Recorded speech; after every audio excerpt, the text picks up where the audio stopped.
नमस्कार विद्यार्थी मित्रांनो, मी सोनाली आपलं स्वागत करते आपल्या या ॲस्पिरंट जर्नी चॅनलवर. आज आपण महाराष्ट्र लोकसेवा आयोगाने दिलेला ग्रुप सी कंबाईन प्रिलिमिनरी एक्झामचा सिलेबस डिकोड करणार आहोत. आता सिलेबस डाउनलोड करतो आपण, एकदा वाचतो आणि मग लगेच थेट पुस्तक उघडतो. पण इथेच अनेक विद्यार्थ्यांची चूक होते, कारण सिलेबसमध्ये फक्त टॉपिक दिलेले असतात, पण आयोग त्या टॉपिकमधून नेमकं कोणत्या भागावर प्रश्न विचारतो हे PYQ पाहिल्याशिवाय समजत नाही. म्हणून आजच्या व्हिडिओमध्ये आपण सिलेबस फक्त वाचणार नाही, तर PYQच्या आधारे प्रत्येक पॉईंट डिकोड करणार आहोत, म्हणजे अभ्यासाला नेमकी दिशा मिळेल. आता याच्यामध्ये परीक्षा पद्धत कशी असणार आधी आपण ते बघू. तर सर्वप्रथम परीक्षा पद्धतमध्ये 100 गुणांचा पेपर असणार आहे आणि तो 1 तासाच्या आत आपल्याला कवर करायचा आहे. आणि महत्त्वाचं म्हणजे याच्यामध्ये निगेटिव्ह मार्किंगसुद्धा आहे, म्हणूनच स्पीडसोबत ॲक्युरसी देखील तितकीच महत्त्वाची आहे. तर याच्यामध्ये आपल्याला एक क्वेश्चन चुकला आपला तर 25% गुण मायनस होतात एकूण गुणापैकी, एकूण सोडवलेल्या प्रश्नांपैकी. तर मग आता हे कसं, तर 4 क्वेश्चन आहे तुमचे जे की चुकले, तर त्या 4 क्वेश्चनच्या बदल्यात एक बरोबर उत्तर असलेला प्रश्न वजा केला जाईल, अशी ही निगेटिव्ह मार्किंग असते. त्यामुळं योग्य उत्तर असल्याशिवाय टोलेबाजी करू नका. मग आता पुढे बघूया हिस्ट्री. हिस्ट्रीमध्ये आपण सिलेबसमध्ये दोनच पॉईंट दिलेले आहे. पहिला पॉईंट आधुनिक भारताचा इतिहास. हा पॉईंट पाहून पूर्ण मॉडर्न हिस्ट्री वाचायला बसू नका. PYQ पाहिले तर आयोग मुख्यतः स्वातंत्र्य चळवळ, काँग्रेसची अधिवेशनं, त्यांचे अध्यक्ष आणि ती कुठे पार पडली याच्यावर जास्त क्वेश्चन असतात. महत्त्वाच्या चळवळी ज्या आहेत, सत्यशोधक समाज, प्रार्थना समाज, ह्या महत्त्वाच्या समाजसुधारक चळवळी. त्यानंतर गव्हर्नर जनरल, आणि गव्हर्नर जनरल पण कोणते करायचे, तर ज्यावर क्वेश्चन जास्त आहे डलहौसी, त्यानंतर लिटन, रिपन, ह्या असे काही गव्हर्नर जनरल आहेत ज्यांच्या कार्यकाळात काही ना काही घटना घडलेली, तर तेच आपल्याला गव्हर्नर जनरल व्यवस्थित करायचे असतात. मग त्यानंतर दुसरा पॉईंट आपला आहे महाराष्ट्राचा इतिहास. इथे महाराष्ट्रातील समाजसुधारक, शाहू महाराज, महात्मा फुले, डॉक्टर बाबासाहेब आंबेडकर, सामाजिक चळवळी आणि संस्थांवरती प्रश्न वारंवार विचारले जातात. आता पुढचा टॉपिक आता आपण बघूया, पुढचा सब्जेक्ट आपण बघूया भूगोल.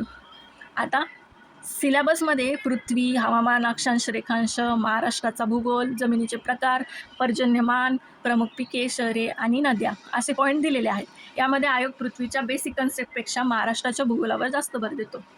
उदाहरण द्यायचं झालं तर कोणती नदी कोणत्या जिल्ह्यातून वाहते, कोणते धरण कोणत्या नदीवर आहे, त्या धरणावरती जे धरण असणार त्या धरणात नाही का पाणी साठून ठेवलं जातं, म्हणजे जलाशय, त्या जलाशयाला नाव काय, कोणत्या नदीवरच्या जलाशयाचं नाव काय, याच्यासाठी पण जोड्या लावासाठी प्रश्न विचारला जाऊ शकतो. कोणत्या भागात मृदा आढळते, कोणती मृदा आढळते, जसं की जांभळी मृदा, त्यानंतर काळी मृदा, या असे याच्यावरती प्रश्न असतो. मग नंतर कोणत्या भागात सर्वाधिक पर्जन्य पडतं, याच्यासाठी पॅटर्न असा आहे की प्रमाण चढत्या क्रमाने उतरत्या क्रमाने विचारल, किंवा मग आपल्याला जोड्या लावण्यासाठी इथं कॉलम A आणि कॉलम B देणार आणि त्यानुसार जोड्या लावायला सांगणार. म्हणजे एका कॉलममध्ये ते ठिकाण जास्त पर्जन्यमान पडण्याचं आणि ते म्हणजे कोणत्या ठिकाणी आहे हे असा एक क्वेश्चन येईल, किंवा मग इकडे ठिकाणं देतील आणि तिथे पर्जन्यमान किती पडतं हे देतील. अशा प्रकारचे PYQ आपल्याला वारंवार दिसतात. आता अर्थव्यवस्था या विभागामध्ये आपल्याला राष्ट्रीय उत्पन्न, शेती, उद्योग, परकीय व्यापार, बँकिंग, लोकसंख्या, दारिद्र्य, बेरोजगारी, महाराष्ट्राची अर्थव्यवस्था, अर्थसंकल्प, त्यानंतर लेखापरीक्षण यांचा समावेश आहे. आता जर PYQ बघितला आपण तर GDP, RBI, बजेट, इन्फ्लेशन आणि ज्या इकॉनॉमिकल डेफिनेशन आहेत तर त्याच्यावर खूप प्रश्न आहेत आणि जास्त करून हा कन्सेप्च्युअल सब्जेक्ट आहे. एकदा जर तुम्ही या इकॉनॉमिक्सच्या कन्सेप्ट समजून घेतल्या तर तुम्हाला पुढे एकदम सोपा जाणार आहे. तो 15पैकी 15 मार्क घेण्यासारखा सब्जेक्ट आहे. पुढचा आपला सब्जेक्ट आहे करंट अफेअर. आता सिलेबसमध्ये फक्त एका ओळीत दिलेला आहे, ठीक आहे, की जागतिक तसेच महाराष्ट्रातील आणि भारतातील. पण प्रश्न मात्र महाराष्ट्र, भारत आणि इंटरनॅशनल करंट अफेअरवरच येतात का, तर नाही. त्याच्यामध्ये भरपूर असा वास जाता आयोग, ज्याच्यामध्ये योजना असतील, पुरस्कार असतील, त्यानंतर आर्थिक घडामोडी राहतील, राजकीय घडामोडी राहतील, एखादं बिल आलेलं असणार. म्हणजे याच्यासाठी ना एकच पर्याय आहे, रोज रोज घडामोडी करावं लागतील आणि एकच सोर्स ठेवावा लागणार. तेव्हा चालू घडामोडीमधून आपल्याला मार्क्स येतील. त्यानंतर पॉलिटी हा स्कोरिंग सब्जेक्ट आहे खूप जास्त. PYQ पाहिले तर राज्यघटनेतील मूलभूत अधिकार, घटनादुरुस्त्या, संसद, न्यायव्यवस्था, स्थानिक स्वराज्य संस्था यावर प्रश्न सातत्याने विचारले जातात.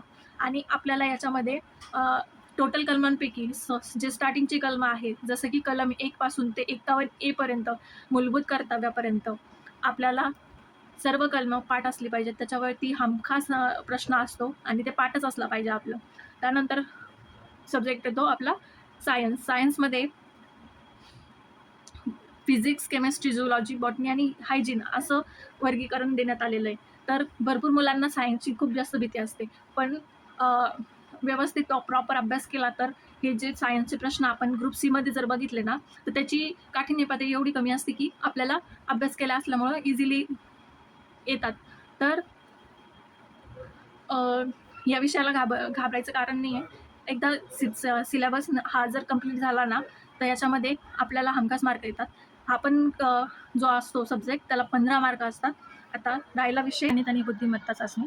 तर ह्या 2 जे सब्जेक्ट दिलेले आहेत त्याच्यामध्ये त्यांनी अभ्यासक्रमामध्ये असं पूर्णच्या पूर्ण टॉपिक दिलेले नाही, जे की PYQ ते विचारतं आहे आपल्याला आयोग.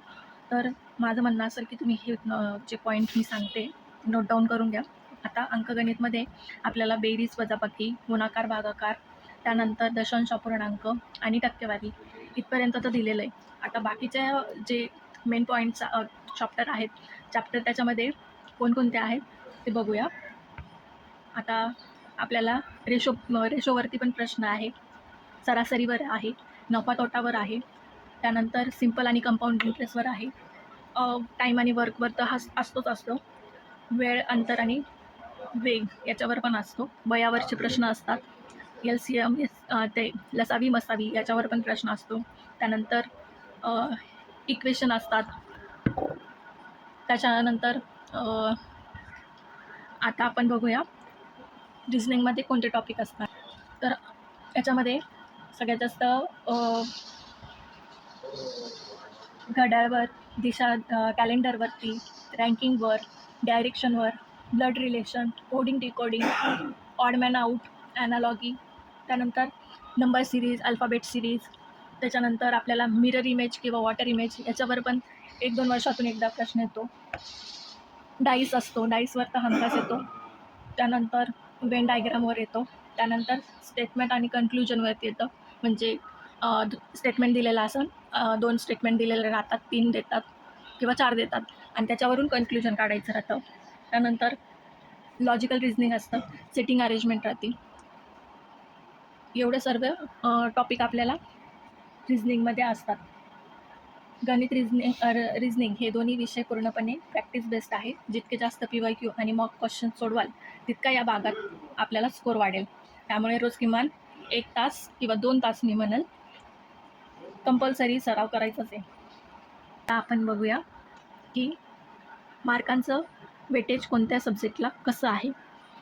हिस्ट्री 10 मार्क्स, भूगोल 10 marks, economics 15 marks, current affair 15 marks, polity 15 marks, विज्ञान 15 मार्क्स, अंकगणित आणि बुद्धिमत्ता हे दोघं मिळून 20 मार्क्स असं आपलं 100 मार्कांचं डिस्ट्रीब्युशन आहे. अशाच exam oriented analysis, PYQ, breakdown आणि स्मार्ट स्टडी स्ट्रॅटेजीसाठी आपल्या ॲस्पिरंट जर्नी चॅनलला नक्की सबस्क्राईब करा. भेटूया पुढच्या व्हिडिओमध्ये.